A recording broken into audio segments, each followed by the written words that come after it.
अस्सलामुअलैकुम, कैसे हैं आप सब? आई होप कि आप सब ठीक-ठाक होंगे, खैर-ओ-आफ़ियत से होंगे। आज की इस वीडियो में हम बात करने जा रहे हैं रिसर्च क्वेश्चंस के बारे में। ये जो टॉपिक है प्रीवियस वीडियो से लिंक करता है। प्रीवियस वीडियो में हमने बात की थी रिसर्च प्रोसेसेस के बारे में और उसके अंदर हमने मल्टीपल प्रोसेसेस देखे थे कि एक रिसर्च जो क्वेश्चन है यानी कोई भी एक रिसर्च चीज़ किन प्रोसेसेस से होकर गुजरती है। अब उसका जो वेरी फर्स्ट टॉपिक था that was identify that problem to make a specific question. वही हमारा आज का टॉपिक है, ठीक है? हम इन डिटेल देखेंगे कि किस तरह रिसर्च क्वेश्चन को डेवलप करते हैं, उसे आइडेंटिफाई करते हैं और एक वैलिड फोकस्ड रिसर्च क्वेश्चन किस तरह बनाया जाता है। क्योंकि ये जो रिसर्च क्वेश्चन होता है मैंने आपको बताया वेरी फर्स्ट प्रोसेस होता है हमारी रिसर्च मेथोडोलॉजी का, ठीक है? जो भी हम रिसर्च कर रहे होते हैं और इसी पे ये अगर क्वेश्चन है ठीक होगा तो हमारी सारी रिसर्च इसी पे बेस कर रही होती है। क्योंकि अगर ये ठीक होगा तो सारी रिसर्च ऑटोमेटिकली खुद ब खुद ठीक होगी। क्योंकि इसको फाइंड आउट करना बहुत इंपॉर्टेंट होता है। ये वो पहला प्रोसेस होता है जिसके अंदर हमें अपने अपने टॉपिक को आइडेंटिफाई करने के बाद एक स्पेसिफिक क्वेश्चन बनाना होता है ताकि हम उस क्वेश्चन के अकॉर्डिंग अपनी सारी रिसर्चेस कर सकें, ठीक है? तो हम देखते हैं कि किस तरह हम ये जो क्वेश्चन है इसको डेवलप कर सकते हैं, किस तरह हम अपने एक कॉन्साइज़ और क्लियर क्वेश्चन को बना सकते हैं जो हमारी सारी ही जो बाउंड्रीज़ हैं यानी जो रिसर्च की बाउंड्रीज़ होती हैं, रिसर्च की बेसिक मेथोडोलॉजीज़ होती हैं, ये उनको पूरा फुलफ़िल कर सकें, ठीक है? तो स्क्रीन पे देखिए, research question is a clear and concise query that defines the problem और issue to be investigated and guides the search for answer और solution. It is a specific focused question. Means कि जो research question होता है ना, वो ऐसी clear and concise query होती है जो आइडेंटिफाई करती है हमारी प्रॉब्लम्स को जिसको हमने इन्वेस्टिगेट करना होता है, ठीक है? और ये जो रिसर्च क्वेश्चन होता है ये बेसिकली गाइड फ्राहम करता है हमारे आंसर के बारे में और ये क्लियर, फोकस्ड और स्पेसिफिक होना चाहिए। अगर मैं आपको सिंपली टर्म में बताऊँ तो क्वेश्चन का मतलब क्या होता है? कोई ऐसी क्वेरी, कोई ऐसी स्टेटमेंट जिसका आपने आंसर प्रोवाइड करना होता है या समटाइम कोई ऐसा स्टेटमेंट जिसके आगे इंट्रोगेटिव मार्क लगा होता है और समटाइम्स नहीं लगा होता क्योंकि वो क्वेश्चन की आपकी स्टेटमेंट के जो वर्ड होते हैं ना, जैसे इंट्रोगेटिव वर्ड्स होते हैं, डिड हो गया, व्हाट हो गया, इस पे बेस कर रहा होता है, ठीक है? अब रिसर्च क्वेश्चन क्या होता है? रिसर्च क्वेश्चन होता है अपनी प्रॉब्लम को अंडरस्टैंड, इन्वेस्टिगेट एंड आइडेंटिफाई करने के बाद कोई ऐसी क्वेरी, कोई स्टेटमेंट या क्वेश्चन बनाना जिस पे सारी फर्दर रिसर्च प्रोसेसेस बेस कर रही हो, उसे हम कहते हैं रिसर्च क्वेश्चन, ठीक है? आई होप सो कि आपको रिसर्च क्वेश्चन की समझ आ गई होगी। एक और डेफिनेशन यहाँ पे मैंने लिखी है कि जो रिसर्च क्वेश्चन होता है वो फैक्ट बेस होता है, ठीक है? मीनिंगफुल होता है, ठीक है? और इसके अलावा ये सेंट्रल स्टेटमेंट होती है that a project aims to answer. Means कि जो हमारे रिसर्च करने जा रहे हैं हम, उसका जो सेंट्रल पॉइंट होगा ना, सेंट्रल स्टेटमेंट होगी, वो हमारा रिसर्च क्वेश्चन ही होगा, ठीक है? अगर आपका क्वेश्चन ठीक है, वो आपकी एरिया ऑफ इंटरेस्ट है या आपकी प्रॉब्लम को आइडेंटिफाई करने के बाद बनाया गया है ना, तो फिर तो आपकी रिसर्च ऑटोमेटिकली बिल्कुल ठीक होगी। लेकिन जो आपका क्वेश्चन है अगर एरिया ऑफ इंटरेस्ट या आपकी प्रॉब्लम को आइडेंटिफाई करने के बाद नहीं बनाया गया, तो आपकी रिसर्च कभी भी वैलिड और ठीक नहीं हो सकती। रिसर्च क्वेश्चन बेसिकली प्रॉब्लम और इशू को आइडेंटिफाई करता है और ये फाउंडेशन फ्राहम करता है सारी रिसर्च को। मीन्स कि ये एक बेसिक सेंट्रल पॉइंट होता है और इसके अलावा इसी पे बेस करती है हमारी सारी रिसर्च और ये एक वेरिएबल और मल्टीपल कॉन्सेप्ट्स भी फ्राहम करता है हमें फर्दर रिसर्चेस के बारे में। और इसके अलावा ये जो रिसर्च क्वेश्चन होता है यही बेसिकली स्टेजेस वगैरह को यहीं से हम सेट कर लेते हैं कि हमारी जो रिसर्चेस है उसके प्रोसेसेस किस तरह होने जा रहे हैं। फॉर एग्जाम्पल यहाँ पे मैंने एक क्वेश्चन लिखा है, what are the effects of social media on mental health in young adults. तो ये बेसिकली मेरे पास एक स्टेटमेंट है, ये एक रिसर्च क्वेश्चन है जिसको मैंने प्रॉब्लम को आइडेंटिफाई करने के बाद कि जो मेंटल हेल्थ है लोगों की किस तरह डिस्टर्ब हो रही है, किस तरह वो एंग्जाइटी का, फ्रस्ट्रेशन का शिकार हो रहे हैं। और उसके अंदर बेसिकली जो मैंने ब्रॉड टॉपिक लिया था वो सोशल मीडिया का लिया था और उसके अंदर मैंने एक स्पेसिफिक क्वेश्चन निकाला है जो क्लियर भी है मेरे लिए, कॉन्साइज भी है और वो ओपन एंडेड भी है। यानी क्या इफेक्ट्स है सोशल मीडिया के on the mental health of young adults, ठीक है? अब आपको पता लग गया कि रिसर्च क्वेश्चन बेसिकली होता क्या है, ठीक है? अब रिसर्च क्वेश्चन के बारे में यहाँ पे मैंने ब्लैकी की एक टर्म यानी उसके कहा गई कुछ कोट्स वगैरह को लिखा है।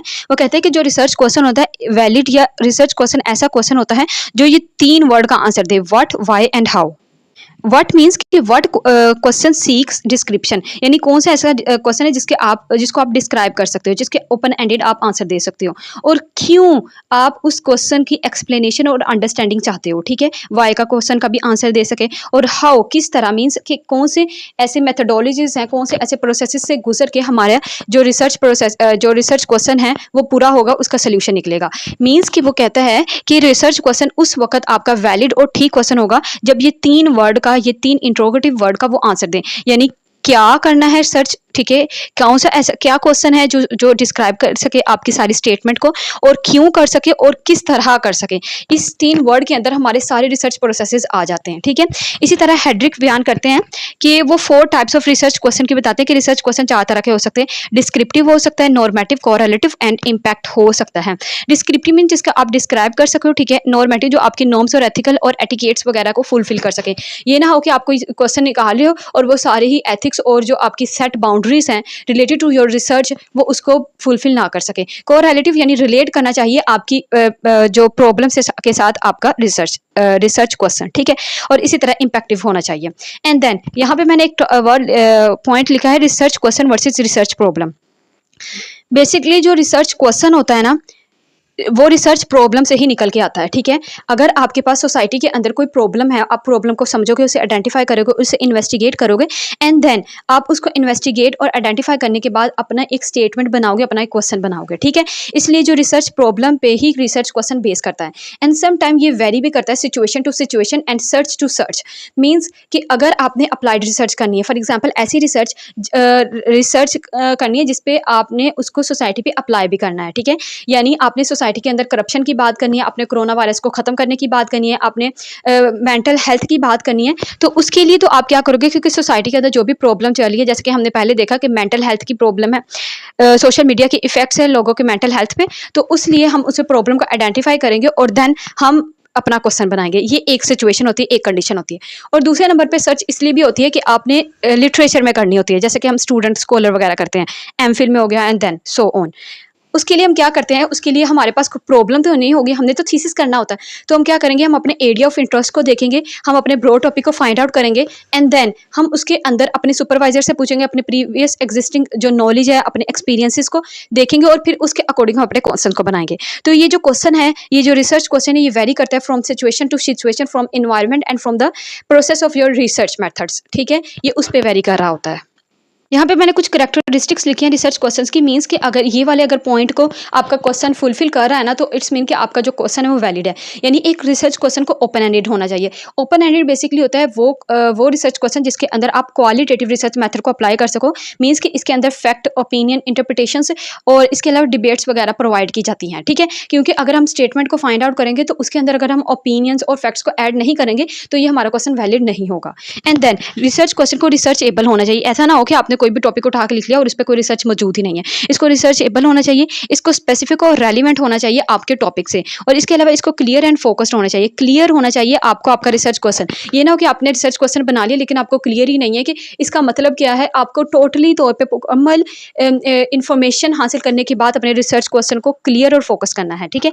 इसके अलावा रिसर्च क्वेश्चन को फिजिबल होना चाहिए। फिजिबल का मतलब होता है something that is capable of being done, यानी उसे उस पर अमल भी किया जा सके, ठीक है ना। यानी उसके बेनिफिट्स और इसके कोर्स वगैरह सब कुछ उस पर अमल किया जा सके, ठीक है। एंड देन एथिकल होना चाहिए। जैसे कि मैंने आपको बताया जो क्वेश्चन होता है ना उसको कोरिलेटिव होना चाहिए, एथिकल होना चाहिए, किसी भी चीज़ को वायलेट वो ना करता हो, ठीक है। Not too easy, not too difficult, इतना आसान भी ना हो कि आप उस पर आसानी से ही सब कुछ कर लो और आपको कोई मेहनत ही ना करना पड़े, कोई आपको कोई अंडरस्टैंडिंग या नॉलेज हो ही ना, और इतना टफ भी ना हो कि आपके लिए बहुत ही मुश्किल हो जाए। इसलिए आप ज़्यादा ब्रॉड या नैरो भी नहीं होना चाहिए। ब्रॉड होता है कि बहुत ज़्यादा बड़ा भी नहीं होना चाहिए और नैरो बहुत ज़्यादा छोटा भी नहीं होना चाहिए। इसे फोकस्ड होना चाहिए और इसके बाउंड्रीज जो आपको सेट की गई है ना, फॉर एग्जाम्पल अगर आप क्वेश्चन बना रहे हो कि उसके अंदर बताया गया है कि आपने ये चीज़ों को फॉलो करना है, ठीक है, और इतने टाइम ड्यूरेशन में आपने कर लेना, तो अपनी बाउंड्रीज की से रिलेटेड उसके अकॉर्डिंग आपने क्वेश्चन को फाइंड आउट करना है और ये डायरेक्शन भी प्रोवाइड कर रहा हो, ठीक है। यानी रिसर्च क्वेश्चन के अंदर स्टेटमेंट ही आपको डायरेक्शन फॉर्म कर रही हो। फॉर एग्जांपल हमने अभी क्वेश्चन देखा कि सोशल मीडिया के ह्यूमन मेंटल हेल्थ, अडल्ट की मेंटल हेल्थ पे उसका इफेक्ट, तो ये हमें डायरेक्शन प्रोवाइड कर रहा है ना कि हमने सोशल मीडिया को देखना है, इंसान की मेंटल हेल्थ किस तरह डिस्टर्ब हो रही है, तो ये इस तरह होना चाहिए आपका रिसर्च क्वेश्चन। अच्छा, ये मेरे पास कुछ स्टेप्स हैं। बेसिकली आप डेवलपिंग रिसर्च क्वेश्चन के कुछ ऐसे पॉइंट्स होते हैं जो आपको पहले अगर आप उन पॉइंट्स को फॉलो कर लो तो आपको एक वैलिड ऑथेंटिक क्वेश्चन बनाना आसान हो जाता है। जिसे स्टेप्स का नाम दिया जाता है या डिफरेंट जगह पे आपको इसके डिफरेंट ये वेरी करता है आपकी ना रिसर्च क्वेश्चंस पे। अब सम टाइम्स आपको इसके स्टेप्स के फॉर्म में मिलेगा और सम टाइम वैसे कह दिया जाएगा कि ये पॉइंट्स हैं सो ऑन।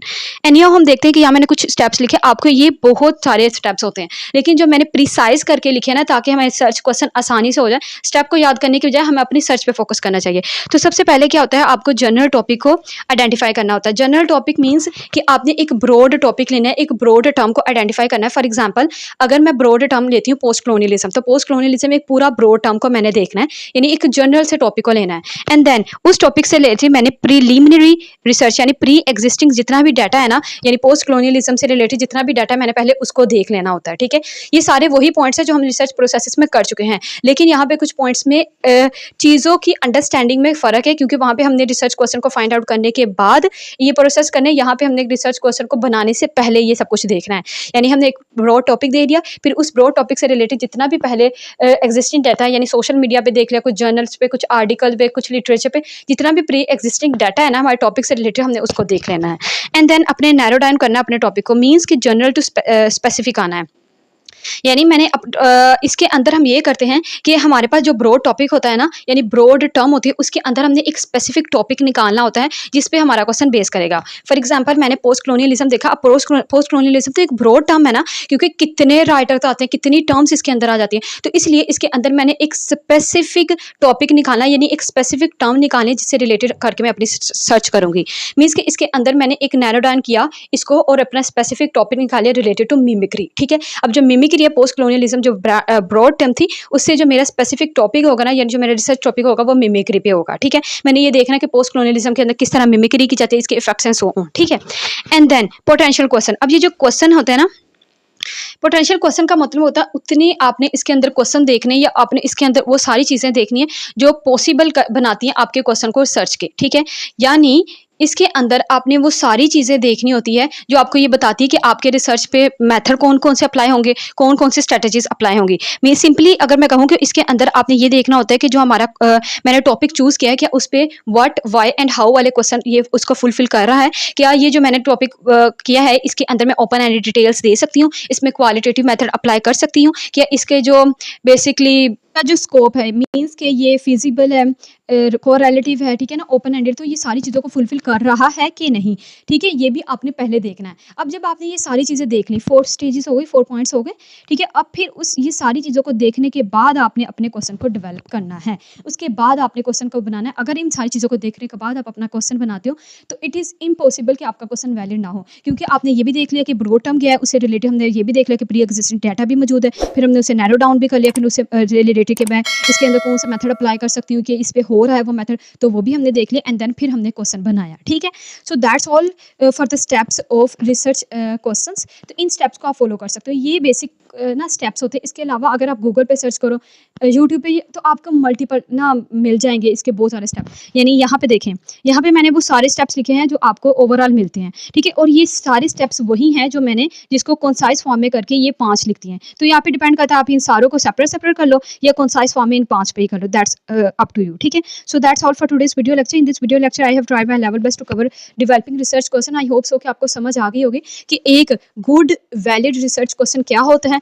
हम उसको किस तरह मल्टीपल स्टेप्स को फॉलो करते हुए उस क्वेश्चन को हम बना सकते हैं, और ये जो क्वेश्चन जो हम डेवलप करते हैं वो किस तरह हमारे जो नॉर्म्स हैं, ओपन एंडेड है, यानी सारी ही जो एक क्वेश्चन के अंदर प्रॉब्लम्स आ रही होती हैं उन सबको किस तरह वो फिल करता है। So that's all for today's video lecture. In this next video इंशाल्लाह I will try my level best to cover the research design. Till then अपना बहुत सारा ख्याल रखिएगा। If you really like the video, hit the bell icon, do subscribe to my channel, and also share this video with your friend, and remember me and the people of Palestine in your prayers. See you in the next video. Allah Hafiz.